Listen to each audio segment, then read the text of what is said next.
we could put out less videos, but pour all that effort that we put into creating maybe 2 or 3 videos to put into one, but that one performs so much better than those 2 or 3 that maybe were performed okay or typical or just kind of, they're not going to go anywhere. They're great for a day or 2 or maybe for the week or when there's a hype around something, but then it goes away. But what if we put all the effort we're going to put into the best title and the best thumbnail possible, and then have the best video that answers that thumbnail, right? Welcome to the Smart Passive Income Podcast, where it's all about working hard now so you can sit back and reap the benefits later. And now your host.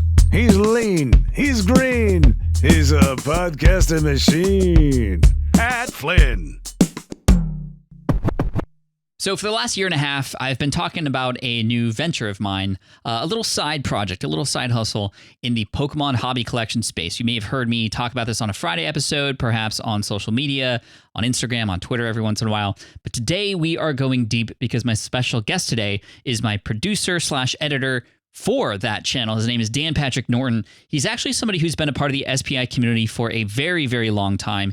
He has a pretty incredible story to how he got here and now working with me on Deep Pocket Monster. And we'll give you a quick update during the episode about how that channel has been going.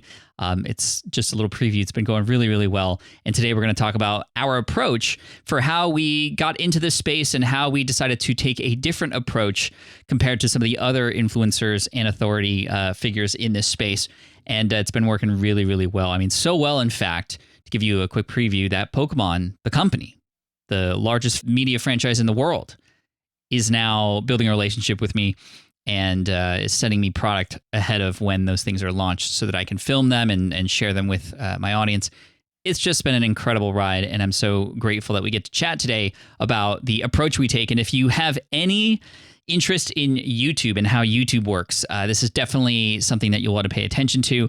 But even if you're not into YouTube, you're going to find that our approach is going to be very different than perhaps the way that you've been approaching things, and maybe give you some ideas for how you might be able to make an impact in a space that perhaps seems crowded or perhaps hard to reach the audience for, because it can be a challenge for sure. But we've definitely taken a strategic approach, and we're here to tell you about it. So this is episode 581 of the Smart Passive Income Podcast, and this is Dan Patrick Norton, the producer and one of the editors for Deep Pocket Monster.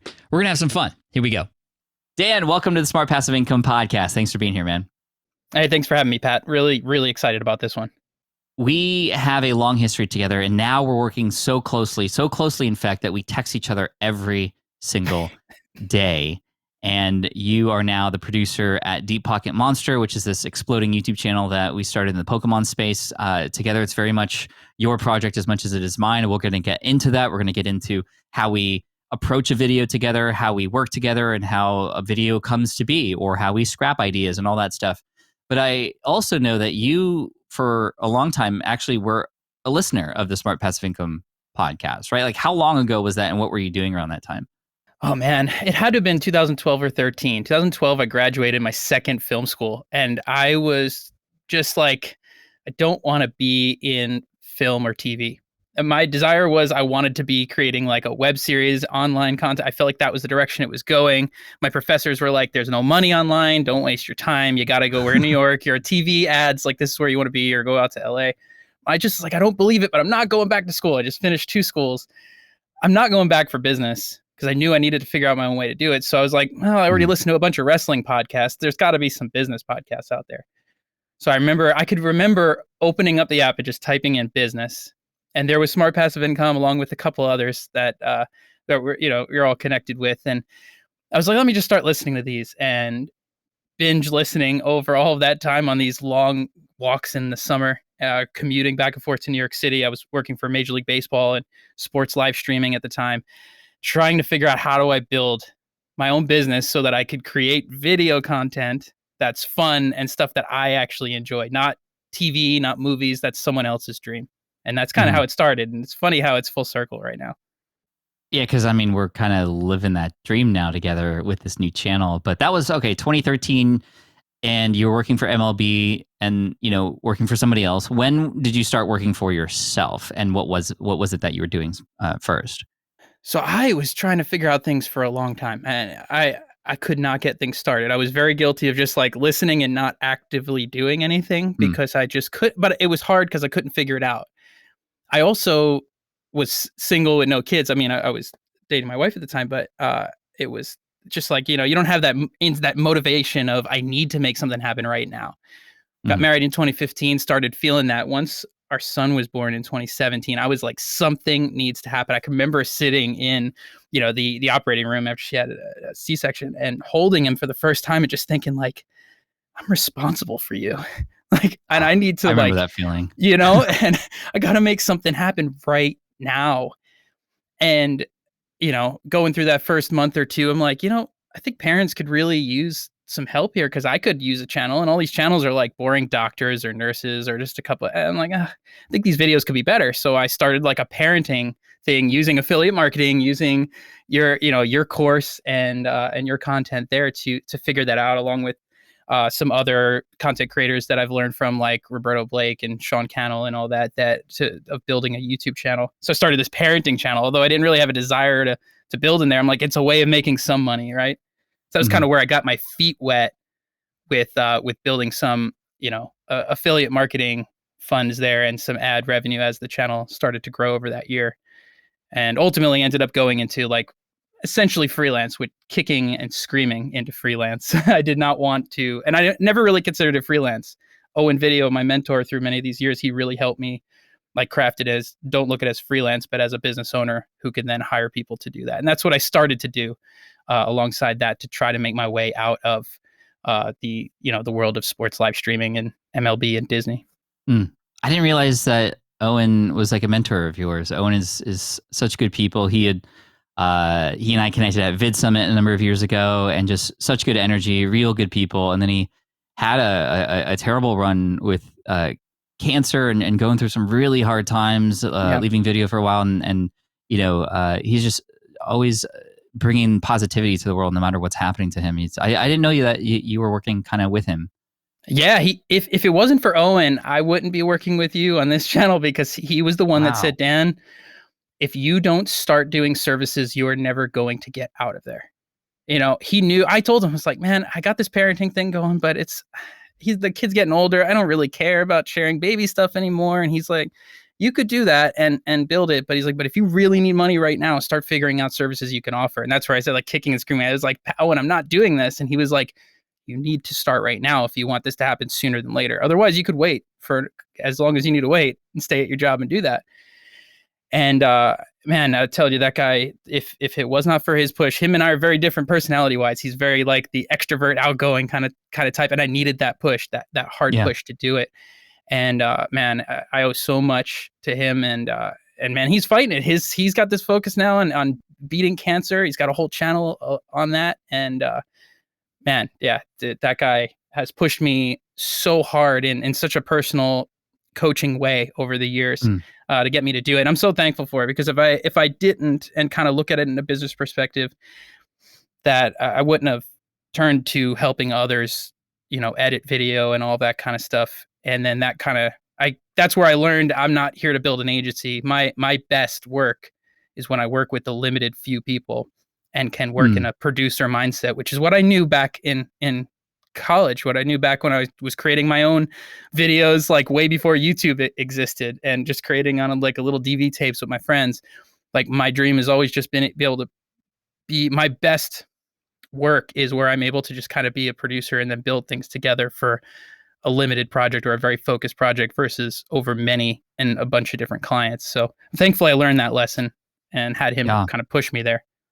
Big shout out to Owen at Owen Video on most of the places. If you want to find him, we'll put links in the show notes to him, and I need to reach out to him again. So thank you for that. Kicking and screaming into freelancing. What were some of the things that you were taking on to stay afloat? And like, did you enjoy those projects? So my background in sports live streaming was working on live stream baseball games, right? And it was also for like ESPN and WWE, a bunch of these others. My very first job in that business was taking clips from these live streams in real time, and they become clips that viewers or fans get to watch like within minutes of it happening. So a home run happens in a baseball game. We clip that out. We don't do any editing to it. We just clip it out, take a thumbnail, and get it out. So we were doing that in 2009, so this is a lot. Wow. It wasn't called repurposing then. But when I sat down with Owen, he was like, you need to find an area that you could be the master of. And that's where I kind of went down into repurposing. It's not that I loved it. It was just something that, hey, I've been doing this professionally for years. And, and that was a hot word too. Everybody wanted repurposing stuff. For a while. Mm-hmm. So that's where I was like, let me lock down into repurposing and specifically live stream repurposing, because a lot of people are doing live streams, but then not repurposing it because, so they do okay on replay, but you want to be able to pull clips out and pull things out. But then you want to edit those clips to make it have context so that it's fresh, right? You could just pull something out and it's to the same audience, like, okay. But if something feels and seems fresh, then it's usable and it could grow another account. And that's kind of where I locked it. I did not love it. I really did not love it, which is part of why I think I was like kicking and screaming, but it made the difference. And I'm thankful that I did, because when the pandemic happened, sports shut down and I had no work. My job had nothing for me. And I knew the night NBA, I can remember the night NBA shut down. It was a Wednesday night and I was at the youth group at my church, and I look at it, I go, oh man, I'm going to go to work tomorrow and there's going to be nothing. I don't know what it's going to look like. Went to work the next day. Everything was canceled, and they said, well, go home and we'll figure it out. And that day I went home and I said, this is it, Dan. This is your chance. You've wanted this because you've been so busy with this job that you haven't been able to like build your business. Now you're kind of handed the opportunity to do it. So I doubled down on the repurposing and took in clients, and we ended up working together because you were going live every day and needed to repurpose some clips. Yeah, that's so true. I mean, first of all, another example of somebody needing a push, right? Needing a reason, needing like actual circumstances to be put in a certain way so that action can finally be taken. And I know that, my story, many people do, getting laid off was that for me. For you, it was the pandemic and not having any more work. I mean, some of us need that and a push, or else we need to rethink about what is really important so that we can have that push. And then, yes, the pandemic happened. During the pandemic, I live streamed every single day. And I knew that you were doing repurposing stuff, and you and I had met each other in person a couple times, once in New York when I was on a SwitchPod tour with Caleb, another time in Philadelphia during Podcast Movement. And I had known who you were, and, I know you do great work. So I reached out to you. We decided that you were going to do some repurposing, like you said, taking clips from the income stream, which was my daily show during the pandemic, and then putting it onto a separate channel. And it worked. It did pretty okay. And that channel had, several hundred views within a week, and then several thousand and hundreds of subscribers. But then I realized that was not going to be a good use of resources or time for me. So then we kind of just stopped that for a while. But I always remembered that you were available if I wanted to do repurposing in that way again. And then during the pandemic still, my kids get a little bit into Pokemon.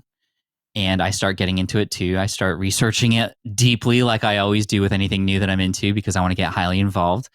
And then what happens is I discover so many amazing channels on YouTube from Pokemon. And actually, I'm reminded because Pokemon became an interest of mine and my kids as a result of a trip to England and visiting one of my best friends, Chris Ducker. He and his son Charlie were really into Pokemon, and they introduced me initially to people like Leonhardt and Unlisted Leaf. And these are creators in the Pokemon space who I was like, these guys are insane. They just open packs all day and they get this many views. Like, that's ridiculous, but let's watch it. Okay. And then Pokemon was just kind of okay, it's always on the side.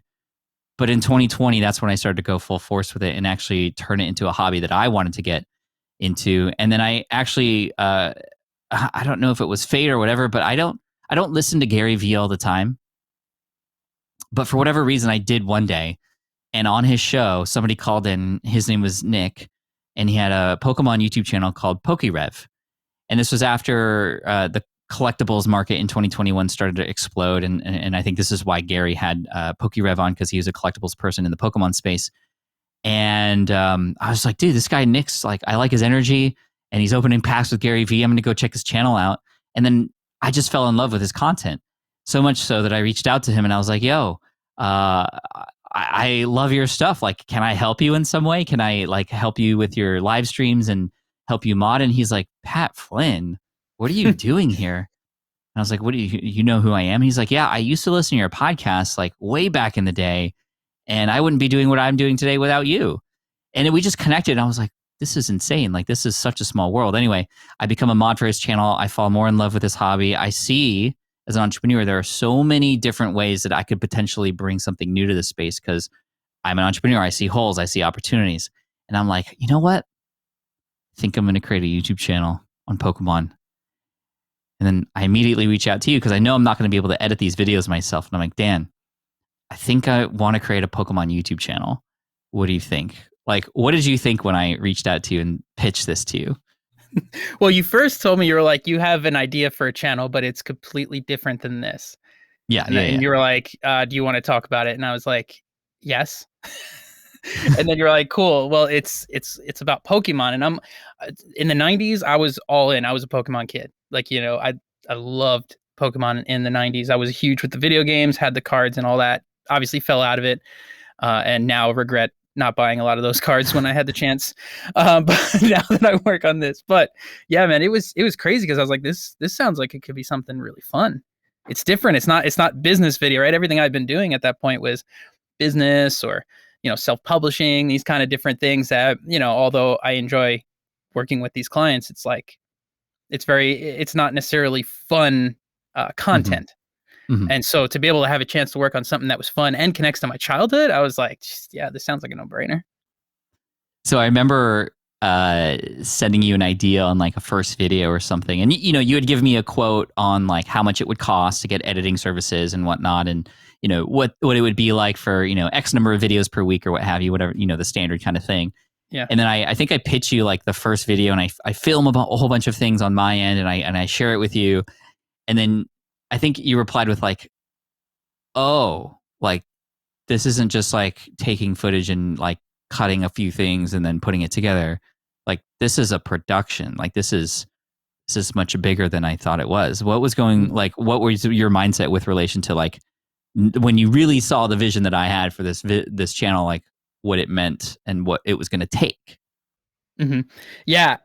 You know, I guess when we're so used to just working with, you know, talking head shots and here's Right. this, and then maybe we'll just show a shot of this, or, yeah, I hadn't really been watching Pokemon content at that point. So then maybe looking at some channels where it's just like, okay, it's just cards on a desk. So it looks like two different shots we can go back and forth with. This seems pretty easy. But then it was like, okay, so this is going to become, you know, storytelling. You know, this is going to be, you know, a lot deeper. To me, that was exciting because it was like something exciting to, you know, to work on that's more than just the business stuff. But I think we just had to rearrange maybe how much of the content we needed to get in and have some team put together, just because based on my availability as well with the clients I already currently had. Yeah, so it was going to be a lot more produced, a lot more B-roll, a lot more story, a lot more cuts, a lot more of this. And so, you know, we figured out a deal structure that worked for us initially to work for a couple months just to see what would happen. Yeah. And we launched the channel. Essentially, we had a video come out in December of 2020, just kind of as a preview, like here's what's coming. The trailer. Patlin's getting into the Pokemon space. Yeah, trailer. And I remember we premiered that, and we had a lot of support from PokeRev and being a moderator in a channel for so long already at this point, maybe, and by so long, I mean like 4 or 5 months, but I was in there every single day almost, like just participating and getting to know the community, asking questions.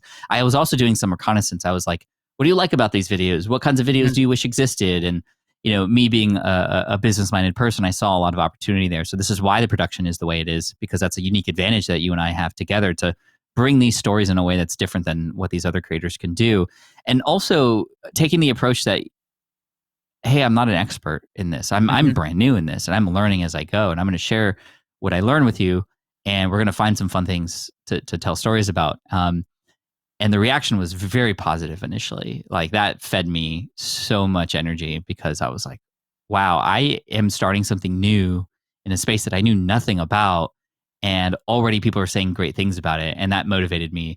And so we just got cranking on video ideas and coming up with stuff. And you know, a lot of people now see that 14, 15 months later, we have 150,000 subscribers. We have, you know, hundreds of thousands on videos, even videos that were published within a week ago. There are over 100,000 views, and they're like, "Wow, you're so lucky. You hit goal. You struck oil.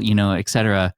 But then it's like, well, you have how many years of video experience behind you? I have how many years of YouTube experience? And then that combined with just all the mistakes that we've both made over the past, it's like our powers combined into this one channel now, and it's just going so well. Yeah. Well, I think going into it, right, and this is something that, mutual friend Daryl Eves would say, and I had gone through his training prior to this, which was perfect timing to have gone through training directly with him, would be the idea of when you go into a space or you're creating that channel is that you understand already what the viewers are clicking on. Like, go in knowing what's already working in the space. And you were already doing it because you were the perfect, person. You got into it and got interested and started watching all these channels. So you already were that viewer. So taking Yeah. that interest of the things that you like as a viewer already sets you up in a perfect way. If you go into a new space and you don't know what's working on YouTube, you're going to be shooting yourself in the foot potentially by starting that and expecting something, and nothing happens because you don't know what the viewers are interested in. So going in, the big benefit, one, yeah, you got that connection with Rev, but because you were going in as a viewer, starting in that new space, you already kind of have this sense of the things that are already working in there that we could start right away with. Right. And then we started experimenting with a lot of different types of videos. And now, 14 months later, we have a really good groove. We have certain kinds of videos that we know hit really well. And within those sort of buckets, as we call them, or as Daryl calls them, and big shout out to Daryl Eves. He's been on the podcast before. YouTube Formula is his book. It's just really great. And his training I went through as well. We have these buckets that we now know are going to hit, and we pay attention very specifically to the data and the analytics. Was that like very, it wasn't definitely from me. It was probably from you, but like, how early on were we looking at data to help inform the decisions we make? For me, day one, because I had gone through that training, because Daryl drills it into you that this is what you got to do. And thankfully, we could, right? I mean, when you very start, you have no data, right? But we could at least look at that first video and see that, and we could look across the spectrum of other channels and what's out there and working. But even in just little ways of, are we getting the kind of traffic we want? Are we getting the response? Are people watching these videos? And the retention for me was the big part, right? Which is how long people watch, the average view percentage, their view duration. And that was the thing that I was monitoring the most, especially in the beginning. And I still do. I monitor it like ridiculous now. But like then it was just like, all right, where are people dropping or skipping in this video? How could we tighten the next one up, or the next type that's like this up? And we've been progressing. And I think that's where we've kind of, I don't want to say mastered it, but we've been mastering it from the beginning through to now, and continuing to find areas. But that's data that you get always. As long as you've got a number of views, you could get some kind of a retention chart to see where people are skipping. And that, to me, was something that I was monitoring right away so that we could start tightening up our videos. Because our first few videos were very long. And there's nothing wrong with long. It's just, where are the parts that they're dropping that we could tighten it up so that they don't have to skip those. So it's better to have a little bit shorter of a video so they don't have to skip anything than them skipping and getting to the end, and now you've lost all this potential watch time. I've taken so much from what you have taught me and what Daryl has taught us from the Pokemon channel into now the Pat Flynn channel. And I'm watching my analytics there, and things are growing quite well, and the revenue is going up. And we'll talk about revenue in a little bit. But going back to some of the beginning months of the Deep Pocket Monster channel, in addition to like the data, what were some other important things that we were making sure to pay attention to closely so that we knew we were heading in the right direction? Well, one, the views, obviously, right? So we want to see that views are going up, and what videos didn't hit. Many didn't hit. Yeah. Some did, some didn't, or a lot didn't. And then questioning why, right? Because it could be a number of different reasons. And we kind of have to, that's where the data becomes useful. And I think for some people that can become very overwhelming. I think the benefit we have is there's two of us, so that we could kind of bounce things off each other. I think for you, it might be too busy for you to have to dive super deep all the time. And then, for me, it's like looking at these things and then saying, hey, here's these two things. What do you think this might mean? We have, low click-through rate, or people aren't clicking on this video, but when they do click on it and they watch, they're watching the whole video. So, what is this likely meaning? At that point, we'd probably assume it's probably the thumbnail Right. because people aren't clicking on it. But when they do click on it, they do watch the whole thing. And we have seen literal hockey stick like improvements when we have figured that out, made a change, and boom. There was one video that, there's been many videos that we publish and then they're just initially not going very well. But there was one in particular where we did a test on cards and how easily they scratch. A lot of our videos that people seem to enjoy are the more sciencey kind of videos, and we've played into that. Like we've used bits of Back to the Future Part 3 for science and like things like that. Just like always end up in the videos, and it becomes a part of our language and culture of our videos. It's just been so cool, and there's a whole community now. Like I want to talk about that too. But there was one video where we're doing a scratch test, and I put a lot of time and effort into creating this video, and it was very informative, but nobody was watching it. I mean, when people watched it, like you said, people were watching a lot of that video like really, really well, and it was informative, and we were getting really good comments. So we knew that there needed to be a change in the title and thumbnail. And how many thumbnails had we gone through? How long did it take? And then like what happened after that?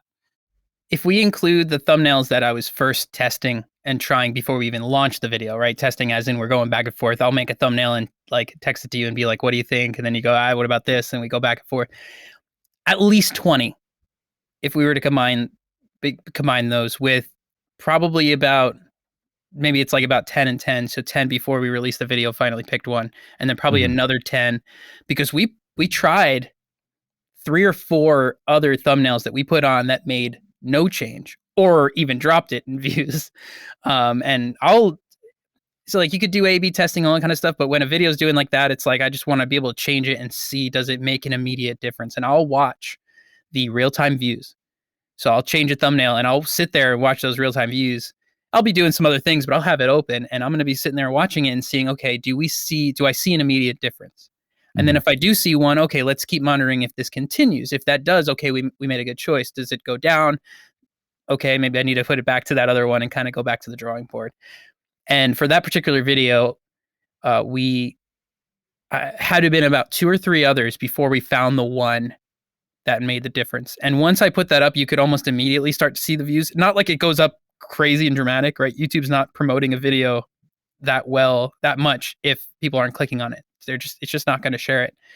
But when it does happen to get shared, whether it's on someone's homepage or on a suggested section underneath someone already watching a video, and it notices that people start to click, it'll start to share more. We'll start to get more impressions. And then we start to see that. And that's what happened with that video. And now it's gone from what was going to be a dead video at 29,000 to 39,000. Yeah, I have the somewhere data in that here. range. So 10 days after the video came out, 36,000 people watched. And that's pretty typical for us. It's between 18,000 and 60,000. So that's a lot, but like relatively speaking.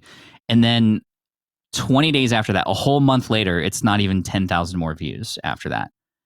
And then I'm literally at the graph when we change it.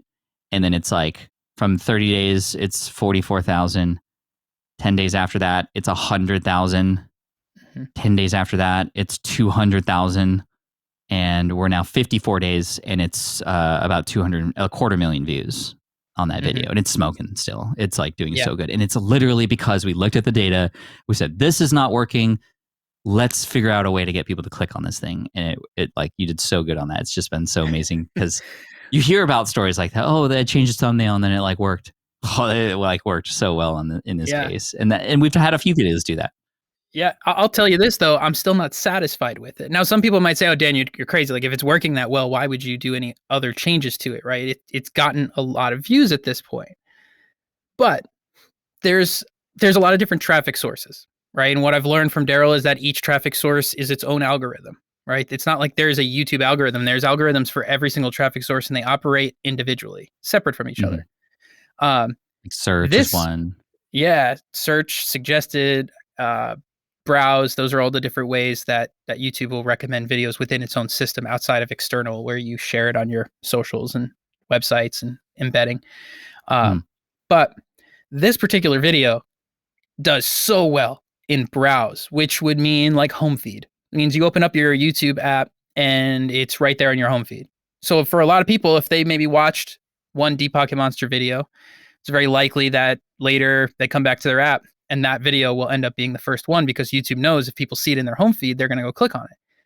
Now that tends to be a little bit of a bigger thumbnail, tends to take up a little bit more of your screen.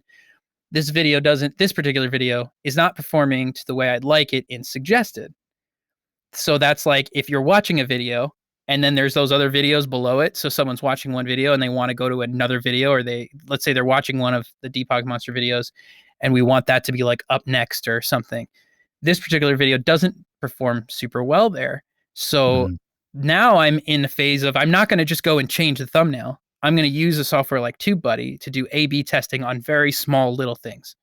So like a little change, a color change, a sizing change of a particular element of the thumbnail, maybe a word change, maybe trying your face and not your face. Currently, that thumbnail that does not have your face in it.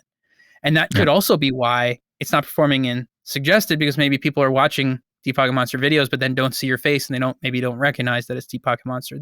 Those are the things you could think through, and you get software like TubeBuddy to do a full 14-day A/B test where one day it'll be the original thumb and then the next day it'll be the variant. And then you get all this data to tell you how the two went. And we run it full 14 days and see how it is. I just finished a bunch of tests and the variants did not perform. So that told me the originals are working better. But that doesn't mean I'm going to stop. I'm going to keep going back and testing those, because those will help us inform us in the coming videos. It's a lot of work. It's a lot of backlog stuff, a lot of all those things, but it helps inform, okay, I see how this performs with your face and this type of video. So that'll inform the next video we make. We should do the thumbnail like this. So good, dude. I know it sounds like a lot for people listening or watching this, and it's just like, this is what we have to do for this particular niche in this case, because we are not the experts who have the best knowledge in the world, who could literally just put on a video like a guy named SM Pratt in the space, who has just the most extensive knowledge of this industry, where anytime he turns on a camera, it's just like, it's going to be golden. He doesn't need the editing. He doesn't need to worry about the data and stuff, because that will kind of, his expertise is enough for him to do that. Now, that being said, if he had expertise like he does, and were to combine a lot of these strategies, I mean, he could 5x, 10x his channel, but he's old school and he's probably not going to do that. So anyway, let's go through an example of how we actually create a video from scratch for Deep Pocket Monster. Now, traditionally, in the Pat Flynn YouTube side of things and just videos in general, my way of doing it was this. I go out into the audience and I try to understand what would be most helpful. I think it's important to start with some research and understand, what do people need help with? What are the things that are maybe inconvenient, or the things that they want to learn about? Okay, cool. That's going to guide a video topic that I can create a video about. And in the Pat Flynn side of stuff, it's like, okay, well, how to start a podcast, or how to do this, or a lot of how-to in the educational side of things, right? But either way, I'm filming the video first, and then I'm trying to figure out a title and thumbnail. But what's our approach at Deep Pocket Monster? So it's the exact reverse, the opposite order, in that we will go back and forth throwing title ideas. Basically, what would sound like, an interesting title, or looking out on the space and maybe even outside of the Pokemon space, but within a space within the target audience is also watching. Right? Because there might be other ideas out there. Kind of seeing what's actually working right now. What are people watching? How is this, what are those things out there? And then how could we create a video that's not copying any of those, but we could say, how could we take something like this? And we start throwing some ideas back, or just creating some thumbnails. I'll do it right in Canva, super easy software. I used to draw some terrible thumbnails, some like terrible drawings. They were pretty bad. They were pretty bad. They were worse than pretty bad. But it was just kind of like, I need something visual. That was like a film school thing. Like we'd do our storyboarding and just like literally just stick figure with looks like a little penguin, just to show where their face is pointing. Right. So it was bad. So I just started going into Canva, and I've got enough pictures of you now because of all the thumbnails we made to just kind of craft something. It doesn't look great, but it's just like, what if we created something in this? Does this look clickable? And then we could build a title from there, or we think of a title and then build a thumbnail from there. And as long as we know that it's something that is clickable, something that is interesting, then we could build the video.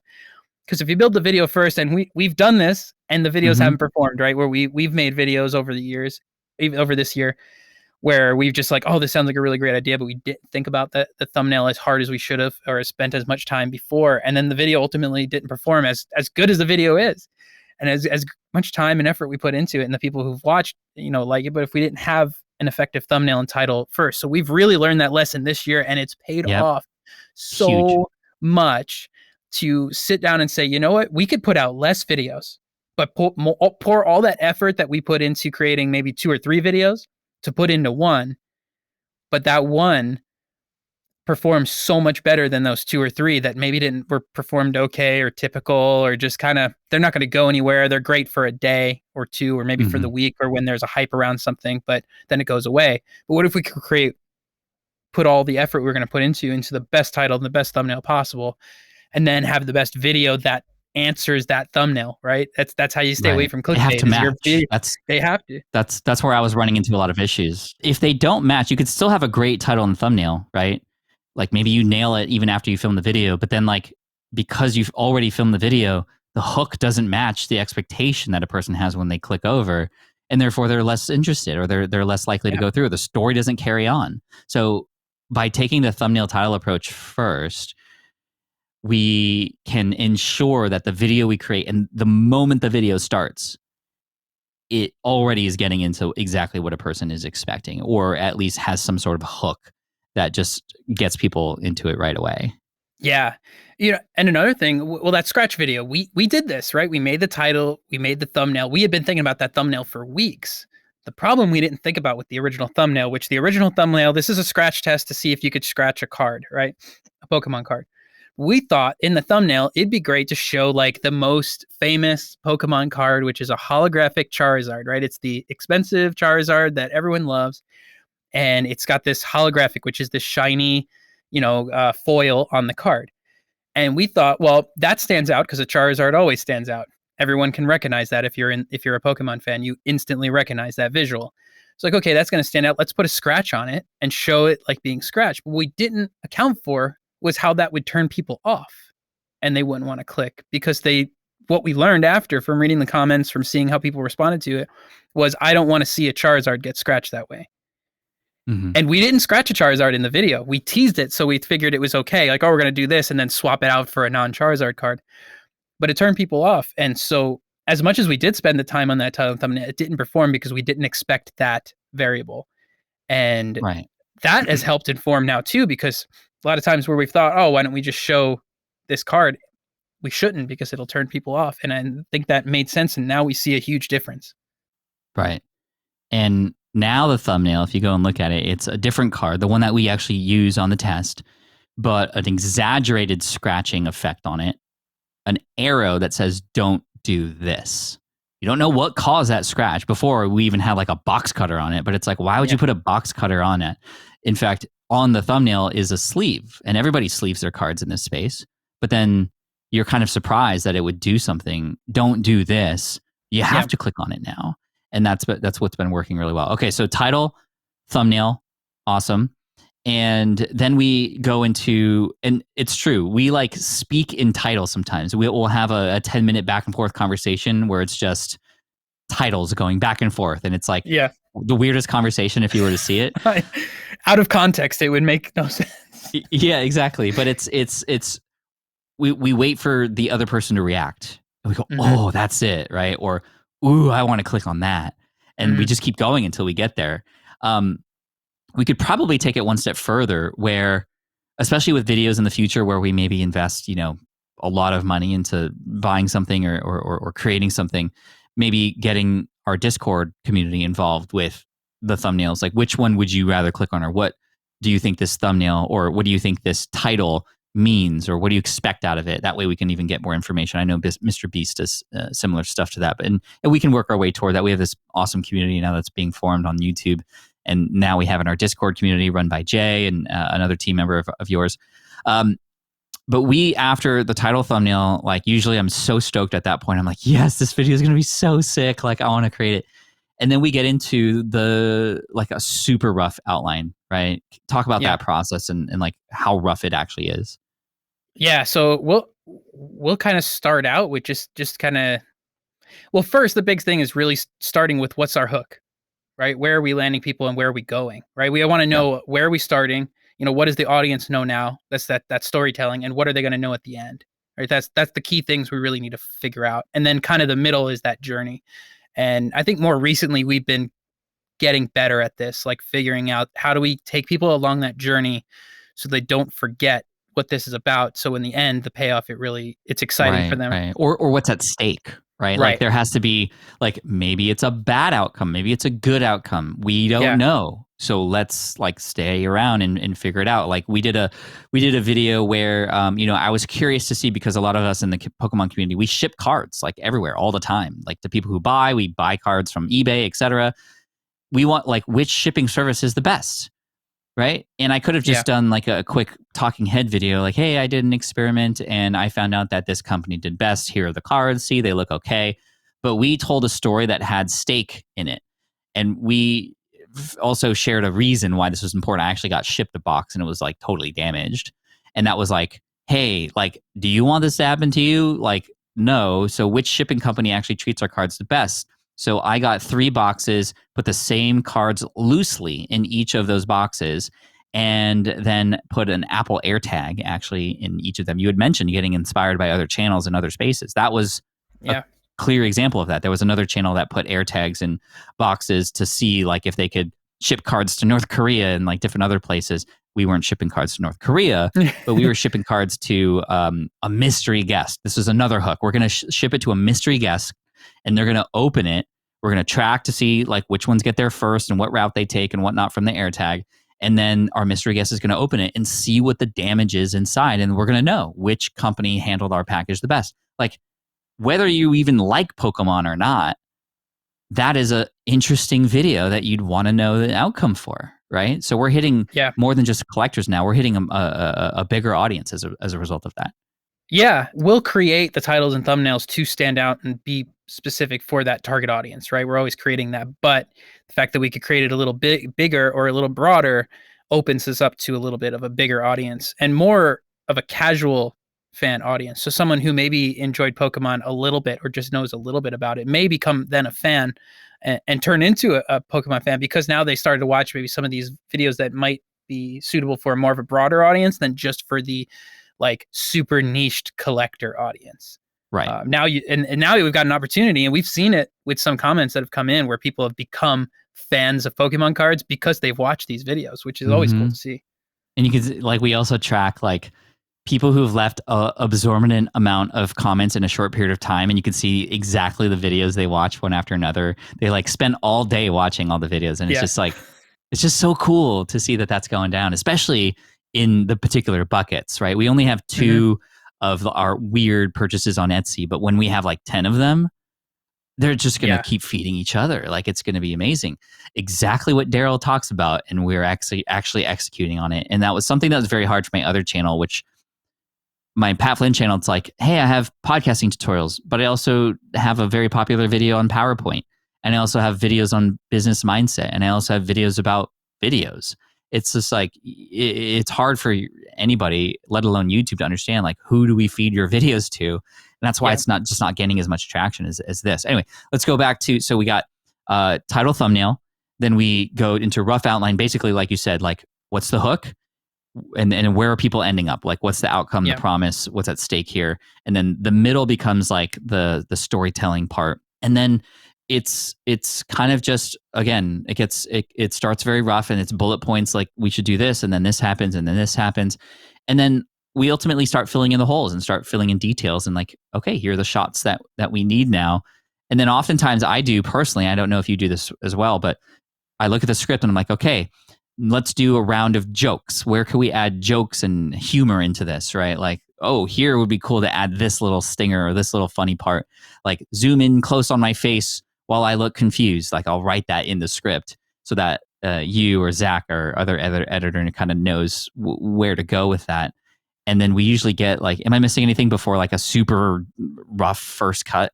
Yeah, no, that's pretty much the order. And I think what makes us, like you and I, a good team in this sense that, whether I'm editing or Zach is editing, you're really good at being able to see things before. right? So we'll write it on outline, and then depending on the video, we'll go into a deeper script if it's Mhm. highly storytelling. Other videos where it's like sometimes we do these videos that become really successful that are mystery boxes where you'll open up the box that's we don't know what's in it, and that's the curiosity about it. We really can't script that because we don't know what's in the box. Right. True. So we can't really script that out beforehand. But in other videos where we have like a whole lot of dynamic storytelling, we have to like really start to go in and script that out and figure out where we're going and the direction we're going. You're really good in that stage of inserting things that I would never think of. Where I think for me, once we got a rough edit, the first draft, like not the video that's going to go out, it's just that first draft edit, looking at it and then going, okay, we could insert something here, or I could find something here, or find something that connects to pop culture, or a little meme that is within the community. And that's why I'm always trying to stay on top of the community, on top of the audience outside of our channel. What are the things that are popping or interesting for them that we could insert into here that people get excited for? And I know like right now, one of the big ones was that emotional damage, right? That was coming out, and you added it in a recent video, but even like a video prior, you say something that sounds like that, and we added something in there that just people comment about it like, oh, emotional damage.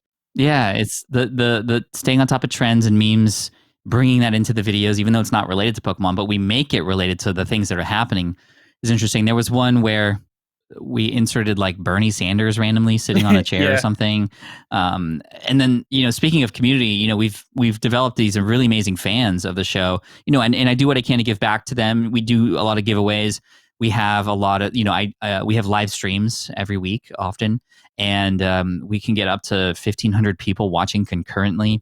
And that's where I think my 365 days of going live, going back to the income stream, has really helped because I can manage a live stream now and make it entertaining and add visuals whilst speaking and interacting, whilst doing the card openings and telling a story and just kind of on the fly. It's like, it wasn't like that in the beginning, but I was through practice was able to get there. And we have now nearly 1,000 paying members of the channel now who pay through YouTube to join our club. Essentially, it's called the Gem Mint Club, and those people get access to a Discord. And it's just been really cool to see how they've been responding. And I get lots of letters and fan letters now, kids, adults even, wanting autographs and whatnot. And every single thing that I talk about in my book, Superfans, we are implementing to a T here in Deep Pocket Monster, and it is working. I'm not just making this stuff up, people. Everything I wrote in that book works, and it's working again. I'm demonstrating it here in Deep Pocket Monster. And it's at a point now where I'm getting recognized on the street and people want me to take a photo with them or sign their Pokemon card or what have you. I've gotten invited to events already. Pokemon as a company reached out to me to get a relationship going. They're sending us product early, which is huge because now and that's not because you're Pat Flynn. No. It's not because of the Smart Passive Income podcast. No, it's not. You're right. It's because of what we've been able to do for the community here. And then, like you said, these little meme things, in one of those Pokemon Mystery Box videos, I opened it up and there was a random dish towel or dish rag in there. And so I, opening that up live, unscripted, just kind of play with that a little bit and make it funny and weird and like, why is this in here? And then you or Zach or one of the editors was like, I'm going to make this a character. So we're going to do like they do on the Pokemon show. Who's that Pokemon? And then it's like dish rag with eyes on it. And it's just like super silly. But people responded to that so much that dish rag now has become an emote inside of our live streams that our members can use. That when I clean my table, that's right, they asked for it. They're like, we need a dish rag emote. And so now when I'm like cleaning the clutter or the dust off my desk, I use that dish rag, and then immediately I'll see like hundreds of those emotes pop up because the members know. But then non-members are like, what is this? Like, what is this language you guys have? Like, I want to be a part of this. I want to be included in the group. And then we get more members coming in. And now like this dish rag, as silly as it is now appearing in other videos. There was a video where we actually filmed the intro where I'm hanging clothes on a clothesline and they're like Pokemon related clothes, but the dish rag is there too. And it's like, I'm not going to talk about it. I'm not going to point it out, but people who know. And it becomes this like insider language that the community has with each other. Or we'll even see in Discord, hey, did you guys see the dish rag in that last video? Like it was here if you missed it. It's just like, it's just a dish rag, but it becomes a part of the language of the community. And we're leaning into that part of what we're doing as well. Yeah, we're making videos that new viewers could come in, right? Like we want to make videos that constantly new viewers can show up and watch and not feel like they need to watch a previous video to watch this, right? However, we want to reward the returning viewers because we want people to re-watch one video, watch another one, watch a third one, a fourth one, and keep coming back, whether it's back to back or just within the same month, right? We want them to come back, but we reward them with these like little things like that, like putting in the little dish rag or putting in something without necessarily making a big deal about it. People will recognize and that they instantly feel excited to comment like, there's the dish rag. Is that the dish rag? Is that the thing that you opened up in one of your other videos? Like, even if they're not fully aware, they're just like, that stood out and that was weird. Wait, is that what I was thinking it is? And it's rewarding them and you're giving them, I heard it said by someone who was teaching storytelling. It might have been a TED talk. I forget who it was, but they said, instead of giving your audience 4, give them 2 plus 2, right? They want to put stuff together. And that's great. It's very easy for us to just give everything. And like, especially if, with this audience, there might be a lot of utility how-to channels, just like you, Pat, like you've got the how-to channel. A lot of times we just want to do everything up front and just be able to give it to them blatantly. And yes, we should, right? Not enough people get into the content quick enough. Not enough people are sharing right away. They have all these things that the audience needs to skip through. However, when it comes to storytelling, the audience wants to put things together. They want to, right? Like when we're watching a movie, we don't just want to be handed everything. We'll be bored, right? We want to be able to start thinking, wait, is that what I think it means? And now you keep being curious to watch more and you want to see what you think become the thing that it is, right? You want to see that bit of that story come out. And that's these little elements in a small way, in a funny way, is, wait a second. Is that now I got to go back and watch that mystery box again because I know it's somewhere in here and I got to know that was it, right? Or they go in the comments and they go, that was it. Yeah, you're right. I can't believe you get all these replies, right? Those kind of things. That's a way of rewarding your returning viewers without alienating your new viewers. Because a lot of people go, welcome back to the channel. And you guys remember when I did this, but how does a new viewer feel at that point? However, if every video, and the same with podcasts, right? Like, any new viewer could come into this, any new listener could come into this podcast and listen to it and not having needed to listen to all the others to get to this point. However, there might be things that you say that your returning listeners will listen to and go, oh yeah, that's that thing that you do every time, There's just so much to unpack here, and I hope that this provides a nice little foundation for not just like how we made Deep Pocket Monster and where we're going with it. And, we have big plans for it. We're doing some fun things and we're going to continue to learn because we're definitely just scratching the surface for A, what's possible, but also B, what we could do better. I mean, there's so much more that we could do better. And what we want to do is inspire you, the listener. We are already inspiring other Pokemon YouTubers who've reached out to us for help, which is amazing because that helps the community. Yeah. We come from a place of abundance. We're not going to hold anything back. We will tell you, and we want you to do well too because there's just going to help everybody. And that kind of serve first approach, again, that's a term that I use here all the time that a lot of people know, has continued to work again and again. And here's another brand new space where it's working again. So, Dan, I couldn't do this without you because it's definitely a team effort. And I feel like I definitely got lucky with the fact that you already grew up with Pokemon and this is a Pokemon space. So that was definitely helpful. But that's not to say you can't train somebody or you can't find somebody out there who can do a lot of this stuff with you because they can fall in love with the channel as you're building it together, not just already in love with the topic. So any final words of advice for those building a content and a community channel out there? Sure. Well, you know what?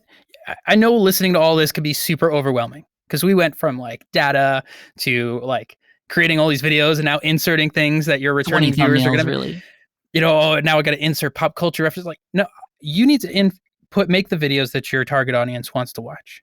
And our target audience for this tends to be a little younger, from 18 to 30 and 40 range, but a little younger. So inserting current pop culture memes and all that kind of stuff, faster editing, all these different elements works. But your target audience might not be that age range. They might be a little older. They might be these different things. You need to know what works for them. And you might not need to add all that stuff. You might be able to make something that's a slower pace and that works.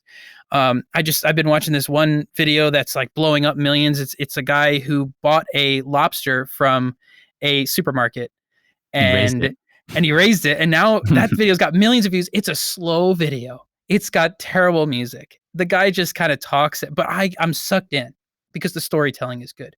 But Yeah. the editing, the look, all that stuff is nothing like we would do on Deep Pocket Monster. The thumbnail is literally just a store lobster, but it says store lobster as a pet. And you can't, could you not click on that?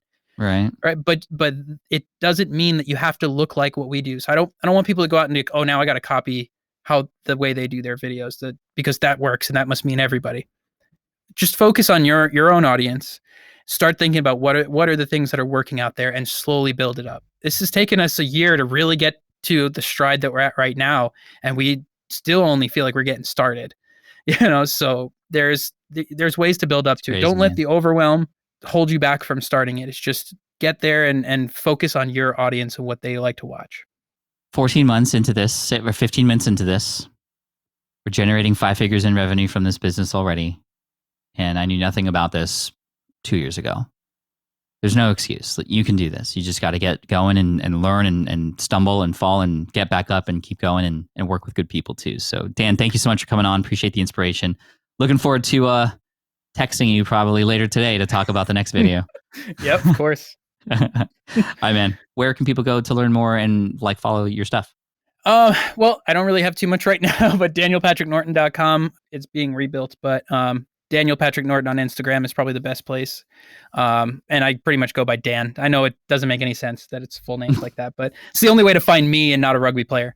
So yeah, IG is a good place to hit me up.